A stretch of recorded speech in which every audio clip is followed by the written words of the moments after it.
இன்னைக்கு நம்ம ஒரு கப்பு ரவையை பயன்படுத்தி ரொம்பவே டேஸ்டான இந்த ஸ்வீட் எப்படி செய்கிறதுன்னு பார்க்க போகிறோம். இது உள்ள ஸ்டஃபிங்கோட வெளியில் நல்லா சாஃப்டாகவும் இந்த ஸ்வீட் சாப்பிட்றதுக்கு பஞ்சு போல் ரொம்பவே சூப்பரான டேஸ்ட்டாக இருக்கும். ஹலோ ஃப்ரெண்ட்ஸ், வெல்கம் டு சமையல் டிலேட்.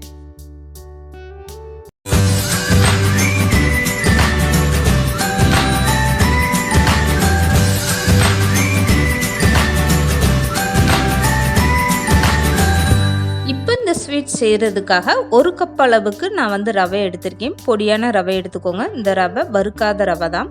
இப்போ இது கூடவே 1/4 கப் அளவுக்கு சர்க்கரை சேர்த்துக்கோங்க. இதோட அளவு பார்த்திங்கன்னா 4 ஸ்பூன் அளவுக்கு நான் சர்க்கரை சேர்த்துருக்கேன். இப்போ ஒரு கப் அளவுக்கு பால் காய்ச்சி ஆற வச்ச பால் சேர்த்துக்கோங்க. எந்த கப்பில் ரவை அளந்து எடுக்கிறீங்களோ அதிலே ஒரு கப் அளவுக்கு பால் சேர்த்துக்கோங்க. இப்போ இதெல்லாம் சேர்த்துட்டு இந்த மாதிரி ஒரு ஸ்பூன் வச்சு நல்லா மிக்ஸ் பண்ணி விட்டுருங்க. இப்போ ரவை பால் எல்லாமே சேர்ந்து இந்த மாதிரி நல்லா கலந்து கொடுத்ததுக்கப்புறம் அப்படியே ஒரு மூடி போட்டு ஓரமாக எடுத்து வச்சுருங்க. 10 நிமிஷத்துக்கு இந்த ரவை நல்லா ஊறட்டும். இப்போ இந்த ஸ்வீட்டுக்கு தேவையான ஸ்டஃபிங் எப்படி தயார் பண்ணுறதுன்னு பார்க்கலாம். இதுக்காக நான் 1/2 கப் அளவுக்கு பாசிப்பருப்பு எடுத்துகிட்டு ஒரு பாத்திரத்தில் சேர்த்துருக்கேன். இதை தீயை குறைச்சி வச்சுட்டு இந்த பாசிப்பருப்பு இப்படி நல்லா கலந்து கொடுங்க. பாசிப்பருப்பு கலர் மாதிரி வரணும், அது வரைக்குமே இந்த மாதிரி நல்லா கலந்து கொடுத்துருங்க. இப்போ 1/4 கப் அளவுக்கு துருவிய தேங்காய் சேர்த்துக்கோங்க. இது ரெண்டையுமே சேர்த்துட்டு இந்த பாசிப்பருப்பை நல்லா இப்படி கலந்து கொடுத்துருங்க. தேங்காவில் உள்ள ஈரப்பதம் போய் இந்த தேங்காய் நல்லா அப்படியே கொரன்னு இருக்கணும். அந்த அளவுக்கு இந்த தேங்காவை நல்லா இப்படி வதக்கி விட்டுருங்க. தேங்காய் நல்லா வதக்குனீங்கன்னா தான் உங்களுக்கு ஸ்வீட் ரொம்ப நாள் வரைக்கும் கெட்டு போகாமல் இருக்கும்.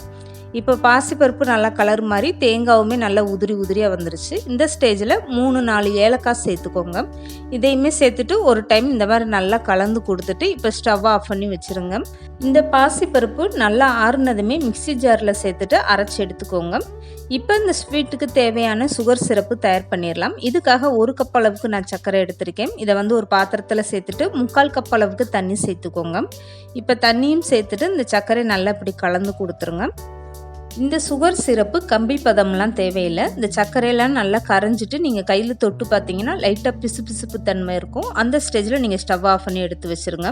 இப்போ இந்த சுகர் சிரப்பில் நான் கொஞ்சமாக குங்குமப்பூ சேர்த்துருக்கேன். இது இந்த ஸ்வீட்டில் நல்ல ஒரு கலர் கொடுக்கும், நல்ல ஒரு வாசனையாகவும் இருக்கும். உங்ககிட்ட குங்குமப்பூ இல்லைன்னா பரவாயில்லைங்க, நீங்கள் வெறும் சர்க்கரையை மட்டும் நல்லா அப்படியே கொதிக்க வச்சு இந்த ஸ்டேஜில் நீங்கள் ஏலக்காய் தூள் சேர்த்துட்டு இறக்கி வச்சுருங்க. இப்போ பாருங்கள், சர்க்கரை தண்ணி நல்லாவே கொதி வந்துருச்சு. இதை நான் ஸ்டவ் ஆஃப் பண்ணி அப்படியே எடுத்து வச்சுறேன். சுகர் சிரப்பு நல்லா ஆறி தாங்க இருக்கணும். சூடோடு இருக்கும்போது இந்த ஸ்வீட்டை சேர்க்கக்கூடாது. அதனால் இந்த சுகர் சிரப்பை நல்லா ஆற வச்சுருங்க. இப்போ இந்த சுகர் சிரப்பு ரொம்பவே சூப்பராக ரெடி ஆகிடுச்சுங்க. இதுக்கப்புறமா நான் பாசிப்பருப்பை தட்டில் கொட்டி நல்லா ஆற வச்சுருக்கேன். இந்த பாசிப்பருப்பை மிக்சி ஜாரில் சேர்த்து அரைச்சிக்க போகிறேன். அதுக்கு முன்னாடி இந்த பாசிப்பருப்போட 4 ஸ்பூன் அளவுக்கு வெள்ளை சர்க்கரை சேர்த்துட்டு நல்லா நைஸான ஒரு பவுடராக அரைச்சி எடுத்துக்கோங்க. இப்போ நான் கையில் எடுத்து காட்டுறேன் பாருங்கள். பாசிப்பருப்பை அரைச்சிட்டு வந்தால் இந்த மாதிரி நல்லா நைஸாக இருக்கணும். குருணையாக இருந்தால் சாப்பிடும்போது உங்களுக்கு அது நல்லா இருக்காது. அதனால் பாசிப்பருப்பை இந்த அளவுக்கு நல்லா நைஸாக அரைச்சி எடுத்துக்கோங்க. இதுக்கப்புறமா ஊற வச்சிருக்க ரவை எந்த அளவுக்கு நல்லா ஊறி இருக்குன்னு பார்க்கலாம். இப்போ 10 நிமிஷம் ஆயிடுச்சு. இந்த ரவையை எடுத்து பார்த்தீங்கன்னா பாலோட சேர்ந்துட்டு ரவை இந்த அளவுக்கு நல்லா கெட்டியாக ஊறிடுச்சு பாருங்கள். இதை ஒரு மிக்சி ஜாரில் சேர்த்துட்டு அப்படியே நல்லா நைஸாக மாவாட்டம் அரைச்சி எடுத்துக்கோங்க. இதில் நீங்கள் தண்ணி எதுவுமே சேர்க்கக்கூடாது. இப்போ இந்த ரவையை நான் அரைச்சிட்டு வந்துட்டேன். இதை கரண்டியில் எடுத்து காட்டுறேன் பாருங்கள். மாவு எடுத்திங்கன்னா இந்த மாதிரி தோசை மாவு பக்குவத்தில் இருக்கணும். உங்களுக்கு ரவை அரைக்கும் போது எக்ஸ்ட்ரா பால் தேவைப்பட்டால் கொஞ்சமாக நீங்கள் பால் சேர்த்துட்டு இந்த மாதிரி ஒரு பக்குவத்தில் அரைச்சி எடுத்துக்கோங்க. இந்த மாவை கையில் தொட்டு பார்த்திங்கன்னா நல்லா வலுவலுன்னு இருக்கணும். இப்போ இது கூடவே ஒரு பிஞ்ச் அளவுக்கு உப்பு சேர்த்துக்கோங்க. இது கூடவே 1/4 ஸ்பூனுக்கும் கொஞ்சம் குறைவாகவே ஆப்ப சோடா சேர்த்துட்டு இந்த மாதிரி நல்லா கலந்து கொடுத்துருங்க. எனக்கு 1 கப்பு ரவைக்கு 1 கப்பு பால் அரைக்கும் போது கரெக்டான அளவாக இருந்துச்சு. உங்களுக்கு ஒரு வேளை பத்தலைன்னா நீங்கள் கூடுதலாக கொஞ்சமாக பால் சேர்த்துட்டு இந்த மாதிரி தோசை மாவு மாதிரி ஒரு பக்குவத்தில் அரைச்சி எடுத்துக்கோங்க. இதில் தண்ணி எதுவுமே சேர்க்கக்கூடாது. இப்போ அரைச்சி எடுத்துகிட்ட மாவு அப்படியே இருக்கட்டும். இதுக்கப்புறமா ஒரு தோசைக்கல்லில் கொஞ்சமாக 2 சொட்டு அளவுக்கு எண்ணெய் விட்டுக்கோங்க. இதை நல்லா அப்ளை பண்ணிவிட்டு ஒரு குழிக்கரண்டி அளவுக்கு மாவு எடுத்து இந்த மாதிரி சின்னதாக தோசை மாதிரி ஊற்றிக்கோங்க. இதை நீங்கள் மூடி போட்டெல்லாம் வைக்க வேண்டாங்க. தோசை ஊற்றும் போது ரொம்ப லேசாலாம் ஊற்றிடாதீங்க. இந்த மாதிரி ஊத்தாப்பா மாதிரி நீங்கள் ஒரு கணத்தில் ஊற்றி எடுத்துக்கோங்க. இப்போ ஸ்டவ்வை மீடியமாக வச்சுட்டு இந்த தோசையை வேக வச்சு எடுத்துக்கோங்க. ஒரு பக்கம் மட்டுமே வெந்தால் போதுங்க. இந்த தோசையை நீங்கள் திருப்பி போட்டெல்லாம் எடுக்க வேண்டாம். இப்போ இந்த தோசை வெந்துருச்சு. இதை வந்து நான் ஒரு தட்டில் எடுத்து வச்சுட்டு காட்டுறேன் பாருங்க. பின்பகுதியில் இந்த தோசை எந்த அளவுக்கு நல்லா செவந்து வந்திருக்கணும். இந்த மாவில் நம்ம சர்க்கரையெல்லாம் சேர்த்துருக்கிறதுனால தோசை நல்லா செவந்து வந்துடும். மீதம் இருக்க எல்லா மாவுமே இந்த மாதிரி குட்டி குட்டி தோசையை நீங்கள் தயார் பண்ணி எடுத்துக்கோங்க. நம்ம செய்யக்கூடிய ஸ்வீட்டுக்கு இதுதான் மேல் மாவு. இந்த மாதிரி ஒரே தட்டில் நீங்கள் வச்சுக்கோங்க. தோசை ஒன்றோடு ஒன்று ஒட்டாதுங்க. நான் வந்து இந்த தோசையை பெருசாகவே ஊற்றி எடுத்திருக்கேங்க. உங்களுக்கு ஸ்வீட் எந்த அளவுக்கு வேணுமோ அதுக்கேற்ற மாதிரி சின்ன தோசையாவோ இல்லை பெருசாவோ நீங்கள் ஊற்றி எடுத்துக்கோங்க. இப்போ இந்த தோசையிலேருந்து ஒன்று எடுத்து கையில் வச்சுக்கோங்க. இதுக்கப்புறமா நம்ம ஏற்கனவே தயார் பண்ணி வச்சுருக்க பாசிப்பருப்பு பூர்ணத்தை எடுத்து இந்த மாதிரி ஓரத்தில் 2 ஸ்பூன் அளவுக்கு வச்சுக்கோங்க. பூர்ணம் நிறையா வச்சிங்கன்னா தான் இந்த ஸ்வீட் சாப்பிட்றதுக்கு நல்லா டேஸ்ட்டாக இருக்கும். இப்போ இந்த தோசையில் பாசிப்பருப்பு பூரணம் வச்சாச்சு. இதுக்கப்புறமா தோசையை சுற்றிலுமே இந்த மாதிரி லைட்டாக தண்ணி தொட்டு இப்படி அப்ளை பண்ணி விட்டுருங்க.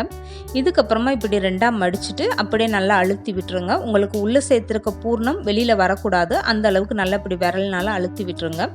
மீதம் இருக்க எல்லா மாவுமே இந்த மாதிரி நீங்கள் ஸ்வீட்டாக தயார் பண்ணி எடுத்து வச்சுக்கோங்க. இந்த பூர்ணம் வெளியே வராத அளவுக்கு மட்டும் இந்த ஓரத்தில் நீங்கள் மாவை வச்சு நல்லா அமுக்கி விட்டுறணும். இப்போ மீதம் இருக்க எல்லா மாவுமே இந்த மாதிரி நீங்கள் ஸ்வீட்டாக தயார் பண்ணி எடுத்து வச்சுக்கோங்க. எல்லாமே இந்த மாதிரி ஃபஸ்ட்டு நீங்கள் தயார் பண்ணி எடுத்துட்டிங்கன்னா அப்போ எண்ணெயில் போட்டு பொரிச்செடுக்க ரொம்பவே ஈஸியாக இருக்கும். இப்போ இந்த ஸ்வீட்டை பொரிச்செடுக்கிறதுக்காக நான் வந்து ஏற்கனவே எண்ணெய் சூடு பண்ணிட்டேன். இந்த ஸ்வீட்டை பொரிச்செடுக்கிறதுக்காக எண்ணெய் ரொம்ப சூடாகக்கூடாது. மிதமான சூடானதுமே ஒவ்வொரு ஸ்வீட்டாக இந்த மாதிரி சேர்த்துட்டு ஸ்டவ்வை மீடியமாக வச்சுட்டு நீங்கள் பொரிச்சு எடுத்துக்கோங்க. எண்ணெயில் சேர்த்ததுமே நீங்கள் இந்த மாதிரி கரண்டி போட்டு கலந்து கொடுக்காம 2 செகண்ட் விட்டுட்டு அதுக்கப்புறமா ஸ்வீட்டை கலந்து கொடுங்க. எண்ணெயில் சேர்த்து அந்த ஸ்வீட்டு 2 பக்கமும் நல்லா இப்படி செவந்து வந்ததுமே எண்ணெய் வடிச்சிட்டு வெளியில் எடுத்துருங்க. ரொம்ப நேரம்லாம் நீங்கள் எண்ணெயில் வைக்க தேவையில்லை. இப்போ மீதம் இருக்க எல்லா மாவுமே இந்த மாதிரி நீங்கள் பொரிச்சு எடுத்துக்கோங்க. இதுக்கப்புறமா சுகர் சிரப்பில் சேர்த்துக்கலாம். ஃபஸ்ட்டு இந்த மாதிரி எல்லா ஸ்வீட்டுமே பொரிச்சு எடுத்துட்டு அதுக்கப்புறமா ஒவ்வொன்றா இந்த மாதிரி சுகர் சிரப்பில் சேர்த்துக்கோங்க. இந்த ஸ்வீட்டை நீங்கள் எண்ணெயில் பொரிச்சு எடுத்ததும் அப்படியே கூட சாப்பிட்லாங்க. வெளியில் நல்லா மொறுமொறுனும் உள்ளுக்குள்ளே வந்து பூர்ணத்தோட சூப்பரான டேஸ்ட்டாக இருக்கும். நான் வந்து நல்லா குலோப்ஜாம் மாதிரி ஜூஸியாக சாப்பிட்றதுக்காக இந்த மாதிரி சுகர் சிரப்பில் சேர்த்துருக்கேன். இப்போ சுகர் சிரப்பில் சேர்த்துட்டு இந்த ஸ்வீட்டை அப்படியே ஒரு 15 நிமிஷம் ஊற வச்சுக்கோங்க. சாப்பிட்றதுக்கு அப்போ நல்லா சாஃப்டாக இருக்கும். இந்த ஸ்வீட்டை அப்படியே நீங்கள் சுகர் சிரப்லேயே வச்சுட்டு கூட எப்போ தேவைப்படுதோ அந்த டயத்தில் எடுத்து நீங்கள் சாப்பிட்லாங்க. குலோப்ஜாம் மாதிரி நல்லா ஜூஸியாக ரொம்பவே சூப்பரான டேஸ்ட்டாக இருக்கும். இந்த ஸ்வீட்டை 3லேருந்து 4 நாள் வரைக்கும் நீங்கள் வெளியில் வச்சுருந்து சாப்பிட்லாங்க. கெட்டே போகாது. இந்த ஸ்வீட்குள்ளே சேர்த்துருக்க ஸ்டஃபிங் எல்லாமே ஏற்கனவே வறுத்துட்டு தான் சேர்த்துருக்கோம். அதனால இந்த ஸ்வீட்டு ஈஸியாக கெட்டு போகாதுங்க. 3லேருந்து 4 நாள் வரைக்கும் நீங்கள் வெளியில் வச்சுருந்து சாப்பிட்லாம். எந்த அளவுக்கு சுகர் சிரப்பில் இந்த ஸ்வீட் நல்லா ஊறுதோ அந்த அளவுக்கு நல்லா சாஃப்டாக ரொம்பவே அருமையான டேஸ்ட்டாக இருக்குங்க. 1 கப்பு ரவையை பயன்படுத்தி நீங்களும் இந்த மாதிரி சூப்பரான ஸ்வீட்டை ட்ரை பண்ணி பாருங்கள். இது சாப்பிட்றதுக்கு அவ்வளோ ஒரு அருமையான டேஸ்ட்டாக இருந்துச்சு. இந்த வீடியோ பிடிச்சிருந்தா லைக் பண்ணுங்கள், ஷேர் பண்ணுங்கள். மறக்காமல் சமையல் டிலீட் சேனலை சப்ஸ்கிரைப் பண்ணுங்கள்.